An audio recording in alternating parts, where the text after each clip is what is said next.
Guys, tignan nyo to. Yan. Mulberry. Inarko ko to 2 weeks ago. Kung may mga mulberry kayo sa bahay at masyado nang malalago, masyado nang matatayog yung mga sanga, ganito gawin ninyo. Ang purpose nito, para kahit pa paano, it will serve as shade kapag nagyabungan na yung mga dahon.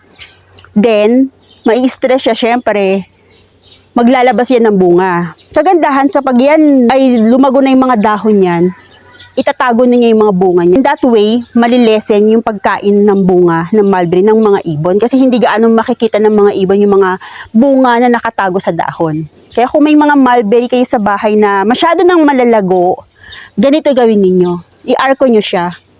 Kasi aesthetics din siya sa garden ninyo. Kumbaga part ng pagla-landscape.